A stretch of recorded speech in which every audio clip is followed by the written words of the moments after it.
Alright, welcome everybody. So today for gas laws, we're going to talk about something called the ideal gas law.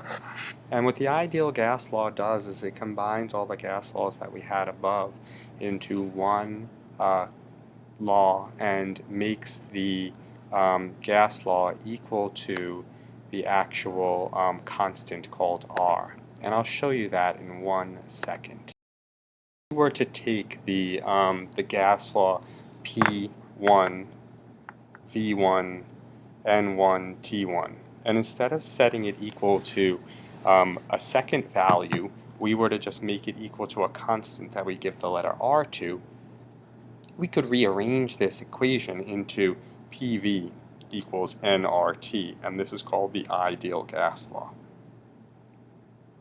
Now, the term ideal gas law comes from the concept that the gas is behaving ideally. And what this means is that the gas follows all of the postulates that we mentioned in the KMT on the first page. Things like, hey, the gases don't attract each other. The particles are tiny, they're small, they don't take up any volume. They're moving in straight line motion.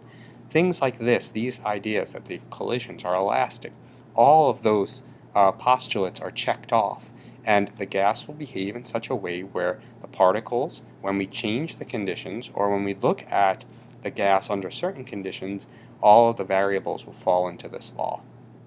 Now, it's a little bit different than what we did in the previous slides in that the units become really important. Because R has a certain set units. R's units are in atmospheres times liters over mole Kelvin. So that means that the pressure has to be in atmospheres, the volume has to be in liters, and moles has to be in moles, and temperature still has to be in Kelvin.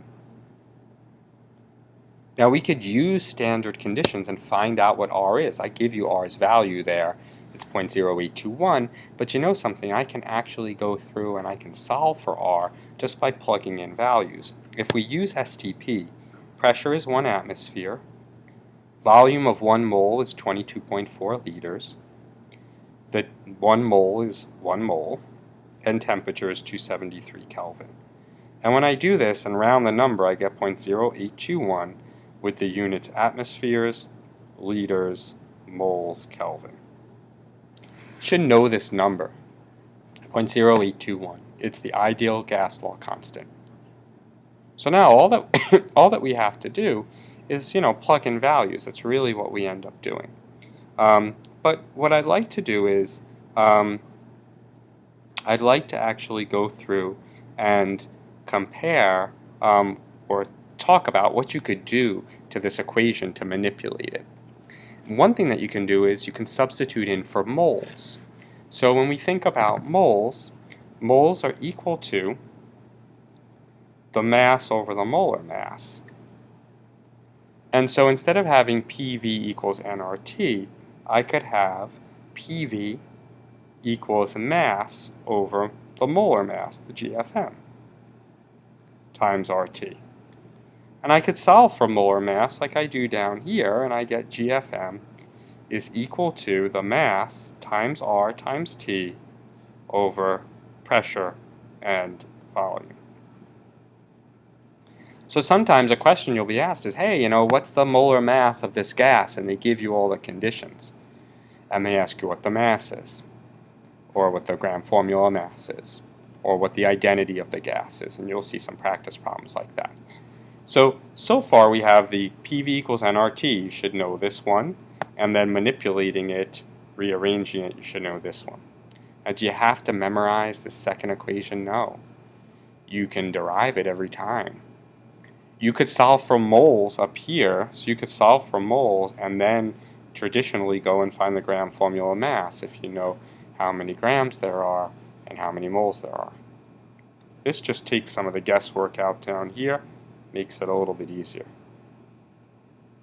Now, I don't know if you see this or not, but hidden in this equation that I circled down here is mass over volume. And mass over volume is density, and I could actually write this. I could have GFM equals density times R times T over P. And so I do that again down here. I show you this. show you where the density is, and then I write it here, dRT over P. You have the same one. I like to rearrange this and have gram formula mass times pressure, that's not R, times pressure equals dRT. I like to do this because I call it the dirt equation, dRT, dirt. I happen to call PV equals nRT up here, I happen to call that PivNert. So you have PivNert, and you have your dirt equation down here. So we have our three gas laws equations. We have this one, we have PV equals nRT, and then we have P times V equals mass over GFM times RT. So we have these three equations. You could rearrange them however you want, whatever's easiest for you to memorize. Just make sure you do the right manipulation. So, here's an example of a question where they want you to find what the density of sulfur hexafluoride is at a certain temperature and pressure. And so now we have to take into account that, all right, well, they want density. So I'm going to use equation 1 here. So density times R times T equals GFM times pressure. I could even solve for density. Density is equal to GFM times pressure over RT, and now I can plug in my values. Well, sulfur hexafluoride, if we do that, sulfur is 32. Let's solve for this one right here. I'm going to just take out my calculator and solve for that one. So 32 plus fluorine, which is 19 times 6.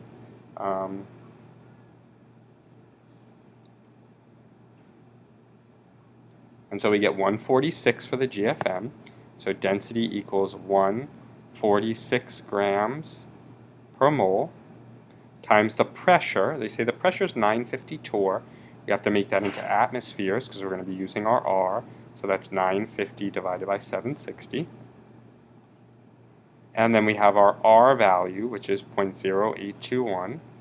This pressure is going to be ATM that we divide by 760. Atmospheres, liters, mole, Kelvin. And then our temperature, 300, is 573 in Kelvin. And so now we have all our values set up. We can solve for the density. Now something important that I want to show you here is what happens with the units. If we go through and we cross out the units, moles will cross out with moles, atmospheres with atmospheres, and Kelvin with Kelvin, and we'll be left with grams per liter. And that's what our unit for density is in grams per liter. This is just a matter of plugging values in. Notice I had to know how to convert the temperature. I had to know how to convert the torrs into atmospheres to find it. Alright, so try question number 2 here. This question number 2 is asking you the pressure of a gas. And what I want you to notice about these problems is they're not changing the conditions. They're giving you one set of conditions they want you to solve for, one variable out of that. Alright, so try number 2. We'll go over that in class. And then I just want to talk to you briefly about stoichiometry. So in stoichiometry, we're going to do exactly what we did the last chapter, except now we have one more step. Remember when you wanted to find the volume of a gas, you would just, times it by 22.4 liters per mole times the number of moles. The problem is that this is at STP, and now we're not at STP, so now we have to come up with a way to do this not at STP. So when we look at this, they say here, a laboratory scale method for reducing a metal oxides to heat it in the presence of hydrogen gas. We did this. We did this with copper oxide. Pure metal and water are produced. Okay, and this is the problem. So they have copper oxide plus hydrogen gas yields copper plus H2O. And they tell you here that the pure metal and water are products of what volume of hydrogen gas at 765 torr, 225 degrees Celsius, are needed to form 35 grams, 0.5 grams of copper. So they want to know what volume. So we know everything about the copper. So we can do the problems like what we did in class, 35.5 grams times 1 mole for every 63.5 grams. That'll give us the moles of copper. And if we do that, we'll get 35.5 divided by 63.5, and we'll have equal to 0.559 moles of copper. Now I need to make sure my equation's balanced. 1 Cu on each side, 1 O, 2 H's, it's good. So now let's convert this to hydrogen. So this was step 1, quantity to mole. Step 2, mole to mole ratio, 1 hydrogen for every 1 copper. And that will give us 0.559 moles of hydrogen. Now remember, we want to know a quantity, volume. We used to take this number and times it by 22.4. But now we're not going to do that. Now we're going to actually plug this into PV equals nRT. PV equals nRT, we can solve for V. V equals nRT over P. Now we go ahead and we try and solve for V. So we have N is equal to 0.559 mole. We have R, 0.0821. We have temperature, 225 degrees Celsius, plus 273. Let's change it over to Kelvin. We get 498 Kelvin. And then we have over the pressure, which again is, we want that in atmosphere, so 765 times 1 atmosphere for every 760. So over 760 we get 1.01 atmospheres.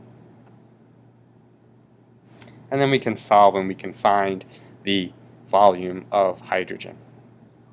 Now, this is going to be different than what it would have been if we were at STP. The temperature has doubled. So remember, the volume-temperature relationship that we did in previous slides looks like this. So now we were down here at 273. Now we're up here at 498. We're pretty much double of what we were previously. So instead of having a volume that would correspond to 0.559 moles at STP, we'll have a volume that will probably come pretty close to 22.4. And if we calculate that really quickly, we could figure that out. 0.559 times 0.0821 times 498 divided by 1.01, and we get 22.6. That's 22.6 liters. If we just looked at the moles and times it by 22.4, we would have had about half a mole, and 11 point whatever, 12 liters. Now we have close to double of that because of the fact that the temperature has doubled. Alright, thanks so much for watching. Next time we'll do partial pressures, collecting gases over water, and what vapor pressure is. Thanks so much.